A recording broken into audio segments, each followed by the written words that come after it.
Most people think asthma is just something you have to live with. It's not true.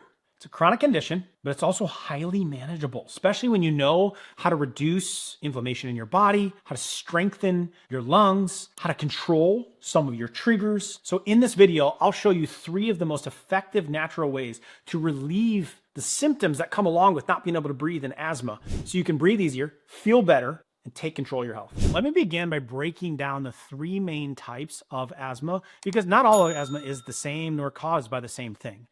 First, there's an allergy-based asthma. It's the most common type. It affects about 60% of asthma sufferers.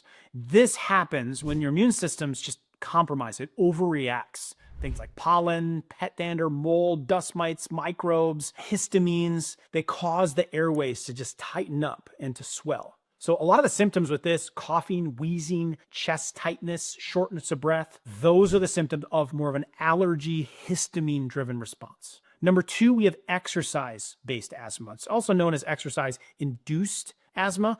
It happens when physical activity triggers the airway narrowing, making it really hard to breathe either during a workout or after a workout. And there's a surprising fact with this one. Even if you've never been diagnosed with asthma, you can still experience the symptoms. Studies estimate that 20% of the general population has experienced exercise-induced asthma at some point in their life. I remember in wrestling, I used to have some of this back in the day. I'd be training. I'm like, man, I can't really breathe. I had an induced asthma going on, but was able to overcome it, taking care of my body. Some of the things I'm going to teach you in this video. And then finally, the 3rd type is more of a cough-based asthma. Doesn't always come with classic wheezing or shortness of breath like the previous 2 do, but it shows up as a persistent cough, which can often get triggered by cold air or really strong odors, a toxin. Even talking too much can do it. So no matter which type you have, there are natural ways to help support the lungs, starting with the number 1 factor that impacts your lungs every single day: your diet. What goes in your mouth makes up your lungs.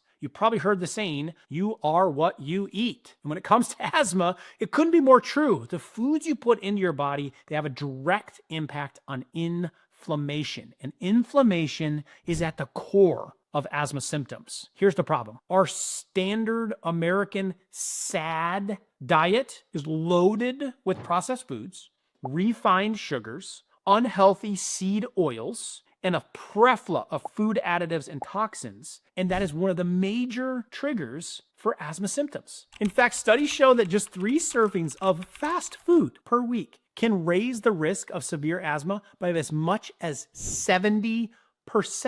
Chick-fil-A drive-thru increases asthma risk by 70%. That's kind of what that says. These foods fuel systemic inflammation, and that goes on throughout the entire body. So it makes your airways more sensitive, more reactive, more irritated. And then that makes asthma attacks a lot more frequent. The good news is you can reverse this by focusing on putting out that fire. Every food that goes into your mouth is either going to inflame and add to the gasoline to the fire that is inflammation, especially inside your airways, or it's going to help extinguish it. So first, what do we avoid? Cutting back on those processed foods. If it comes through a window or it makes noise when you open it, it's probably not that good for you. So the processed foods that are in packages are going to be way more pro-asthma. Fried foods are going to be in this bucket. And there's 2 reasons for this. One is most every food that's fried in our country or in the world is fried in a rancid seed oil, a peanut oil, a canola oil, a soybean oil. Those are high in linoleic acid. Linoleic acid increases the amount of inflammation in your system because it increases omega-6s. And they do not contain omega-3s, so there's a light level of omega-3, a very overloaded level of omega-6.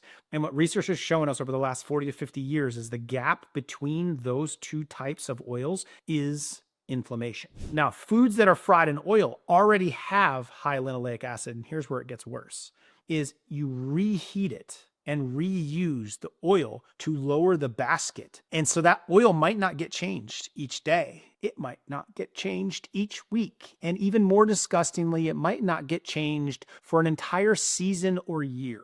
And the more you use that exact same oil, the inflammatory, oxidative, liver damaging, creating inflammation all over your body impact increases 2-fold, 3-fold, 5-fold, 10-fold. Repeatedly heated oils are quite arguably one of, if not the most inflammatory foods on the planet. So it makes you think again to feed your kids French fries or chicken nuggets. Anything fried in a repeatedly heated oil is very anti-lung health. So we got processed food and packaged foods, especially when you're inflamed, less of those the better. Fried foods, we just try to avoid them completely as a Livingood family. Sugary snacks, the more juice, fruit snacks, candy, sodas, the more of this that goes into the system, it adds like gasoline to that fire that is already in the lungs. Every one of those foods has a direct correlated study and link to increased inflammation in the airways. Now, 2 other foods to highly consider to make an impact, especially if you do have a lot of allergic responses, asthma, could experiment with completely cutting out 2 food groups to see what kind of impact it has on you. The first one is dairy. Just eliminating sour creams and the cheeses and the milks for a period of time, a week, 2 weeks, just to see how do your airways do? How is your breathing? What is the response that your body has? You could have a sensitivity to dairy, or more importantly, the quality of the dairy.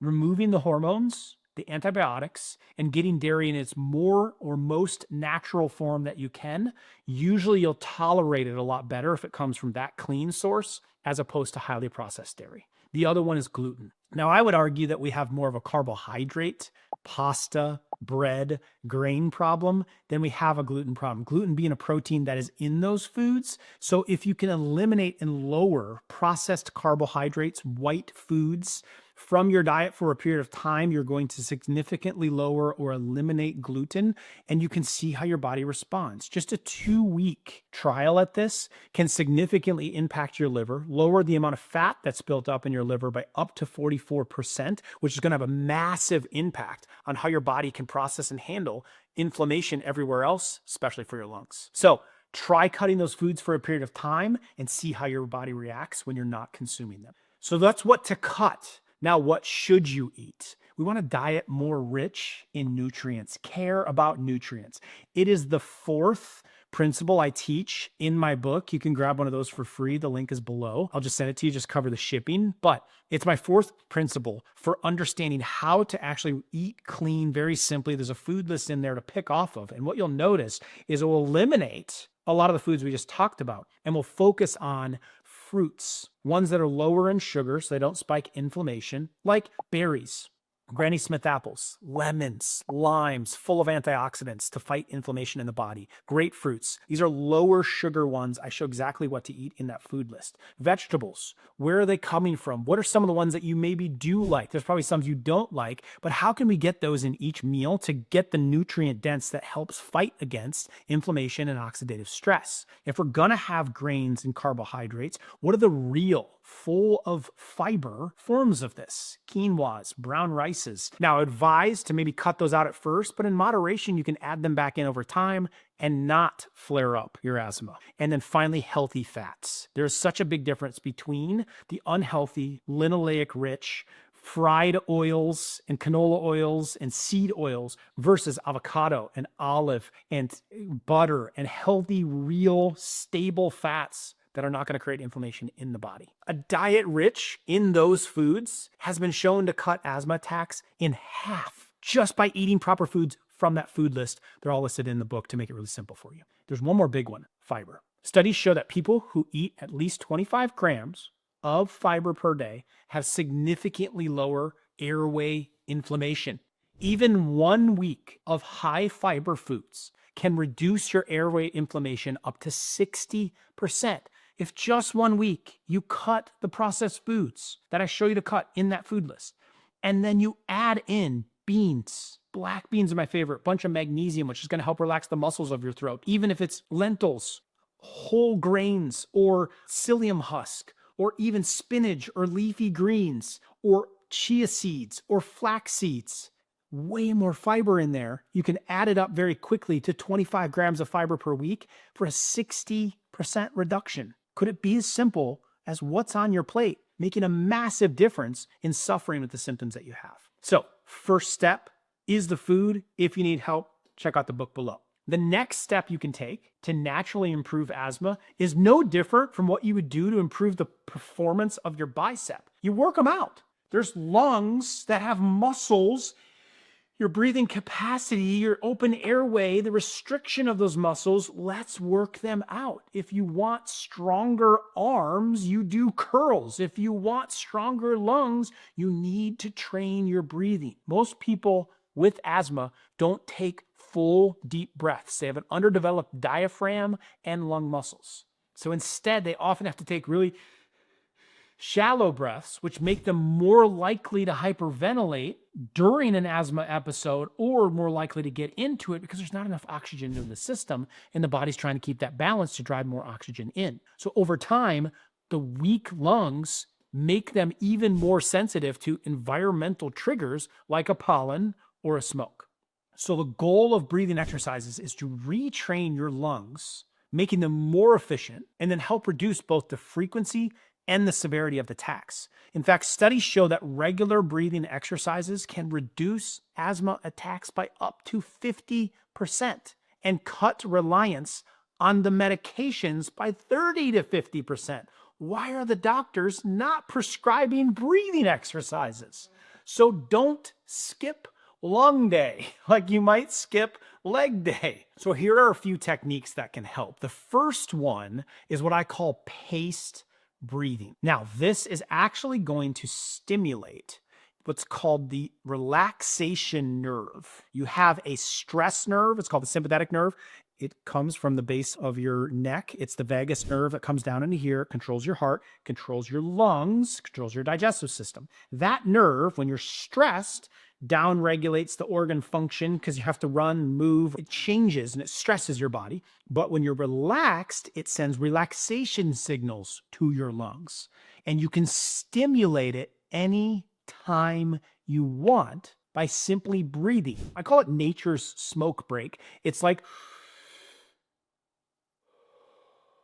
taking a drag off of a cigarette, except don't actually do that. Just pretend that's the rhythm of it. And we want to focus on it coming from the diaphragm, diaphragmatic breathing with a pace to it. So instead of breathing from your chest, focus on letting your belly expand as you inhale and contract as you exhale. The process is 5-second deep breaths in through your belly. Belly expands, 5-second deep breath out. Belly contracts. So your diaphragm's getting a workout, and with that deep 5-second breath, you are stimulating your parasympathetic nervous system, which relaxes your lungs. Now, you can be a little bit lightheaded even while doing it. You want to work that for 1 minute. 5-second breath in, 5-second breath out, and just continue. Now, second option is a pursed lipped breathing that if you're not doing diaphragmatic, you can do the paced breathing technique. 5-second deep breath in, 5-second deep breath out, where you're inhaling slowly through your nose and then exhaling through pursed lips. Can be a game changer for you if you've ever had shortness of breath. So very good for relaxation. Breathing in through the nose, 5 seconds, big deep breath all the way, 5 seconds, and then out, pursed lips, like you're blowing out a candle. So either of those two methods with a paced breathing technique. This slows down your breathing. It helps prevent air from getting trapped in the lungs. And you use your nose to do it. And a fun fact about that is breathing through your nose naturally produces nitric oxide. It acts like a bronchodilator. It's good for your blood pressure, but it helps to relax and open up your airways. Isn't it? Your body is incredible. Give it a little nourishment. How easy just to breathe. So if you're in the habit of breathing through your mouth, you might want to start breathing through your nose, get a little bit more nitric oxide to boost it. And one more technique I'll throw in there for asthma relief is the Buteyko breathing method. It's a method that's been shown to cut asthma symptoms by as much as 70% and significantly reduce the need for inhalers. So it works by training you to breathe less and more efficiently, which reduces airway irritation. So here's how it's done. You'll take a normal breath in through your nose and then exhale normally through your nose. And after exhaling, you pinch your nose and you hold your breath. And when you feel a strong urge to breathe, you release your nose and you breathe normally. Pause for 10 seconds and then you repeat it again. So it kind of looks like this. Release the nose, breathe normally, pause for 10 seconds, and then I would go back into it. So this technique helps to regulate oxygen and carbon dioxide levels because you're taking a break from breathing just a little bit, which is challenging the system, strengthening the system. It prevents overbreathing that can trigger asthma symptoms, and there's no air left in the lungs.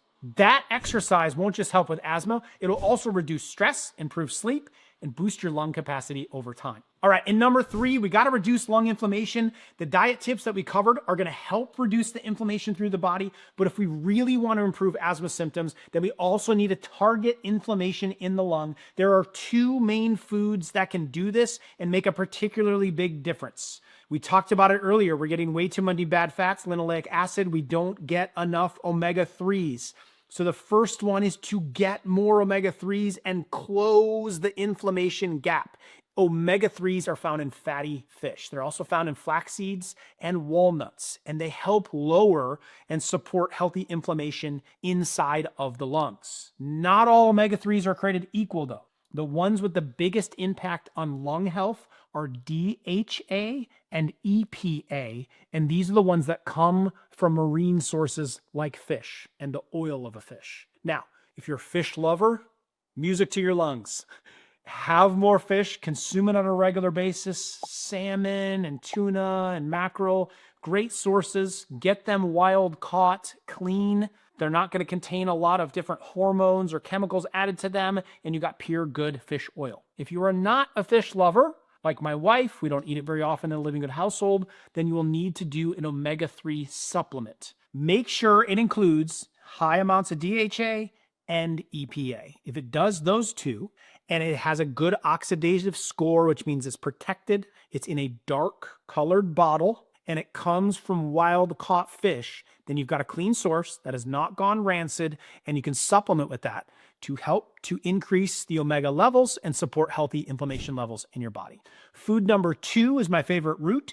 I do have a favorite root that's kind of geeky, but I'm a doctor. It's turmeric. Turmeric contains the powerful compound called curcumin, and curcumin has been shown to support healthy inflammation levels in the lung, helps to prevent the tightness that goes on in the lungs, and helps to prevent excess mucus buildup. And so getting in the root of turmeric can really help. Now, you can buy roots of turmeric, shave it down, add it to smoothies, add it to teas, add it to dishes that you're cooking with. You can buy powdered turmeric.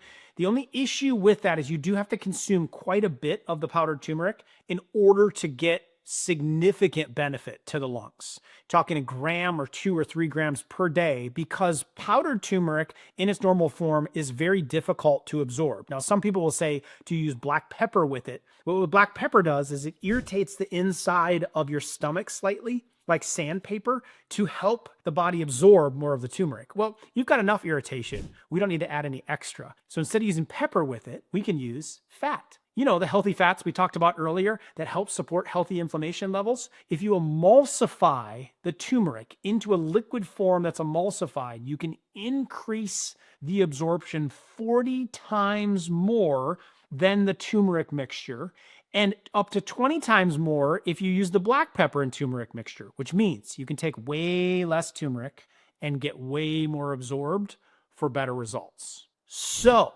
adding in these 2, fish oils, omega-3s, and turmeric into your daily routine can work wonders at helping to support a healthy inflammatory response with these foods that really help benefit the body in concentrated forms to get the benefit. To understand a clean form of omega-3 and emulsified turmeric, check out the link below. I've done a lot of research on it, and you can see exactly what that looks like. I do want to do 2 quick rapid fire bonuses, number 4 and 5. I know we said we only talked about 3, but there are allergy-based asthmas and things that really trigger histamine responses in the body. Here are a few of the top herbs that I would recommend if you do have a histamine response that's creating your allergies. Number 1 is Tinospora. Research suggests that Tinospora supports healthy inflammatory responses and the effects of asthma through mechanisms like reducing oxidative stress and helping a normal inflammatory response by helping the mediators of inflammation in the body. So Tinospora is number 1. Number 2 is nettles. It has the ability to reduce histamine buildup in the body, and that's what's created when we're responding to an allergen. So a nettle leaf. Bromelain, this is actually found concentrated in pineapple. Now, pineapple is going to have lots of sugar, so it's not so good for our inflammation, but you can supplement with bromelain, and it actually helps with the inflammatory response that creates so many of the distress in asthma. Finally, Meline, you can get this in tea form, but in studies alongside of asthma medications, they found it actually relieves some of the coughing and the difficulty breathing. So a simple tea that could be added in. Now, number 5 bonus is sometimes asthma is more of an immune compromise. So what do you do and what can you do to support a healthy immune system so that you can just have less of these incidences? Well, the first one out of the gate is vitamin D. I would advise at least 4,000 IUs per day. Watch my video on vitamin D. In fact, don't take vitamin D until you understand that video. I'll put that link right here for you. Studies show that children with asthma often have lower vitamin D levels compared to those without asthma. So vitamin D blood levels being low just increases your risk of having this in general. Oregano oil, very good concentrated impact because of the compounds carvacrol and terpenes that are concentrated in oregano. They help cleanse the lungs. So very good for helping support an immune response and an inflammatory response, especially in the respiratory system. And then finally, monolaurin, lauric acid. It's found in coconut oil, but when you concentrate that lauric acid from coconut oil, it's actually a natural microbiome balancer. So monolaurin can have a big impact of balancing that out inside of the lungs. So to bring this all together, got a lot of tips there for different angles of what's creating your triggers and action steps that you can take to strengthen the lungs, to what you eat, to maybe a couple specific things because it's more allergy or immune related. But now that you understand these 5 best ways, we did some bonuses to naturally improve your asthma symptoms, here's where the real magic happens. But if you can work multiple of these methods into your daily routine, the eating, the breathing exercises, maybe a couple of the nutrients and the foods that we talked about, you'll see the compounding benefits of all of them together, not just individually. That's because they help reinforce each other. A cleaner diet makes breathing exercises more effective. Stronger lungs helps with the inflammation levels and to get the most out of added foods and nutrients. Less inflammation in your lungs means fewer flare-ups and better breathing overall. So you can eventually work all of them into your day-to-day routine, and it can make for a good night and a good day and a big difference in your breathing. Now, I talked about it as one of the top nutrients to take, that literally when kids have high enough levels of vitamin D, the incidence of them even getting asthma in the first place is way lower compared to those with high amounts of vitamin D. Don't take vitamin D until you watch this video. There are very crucial components to it that if missing can actually create more damage than good. So I put that video right here as a next step to understanding overall immune support and really helping to maximize the benefits of getting your vitamin D levels right without causing harms. So before you start taking it, make sure you watch this one. It can really benefit from an asthma perspective, but also making sure it doesn't cause harm to help the rest of the body as well. So check that video out right here.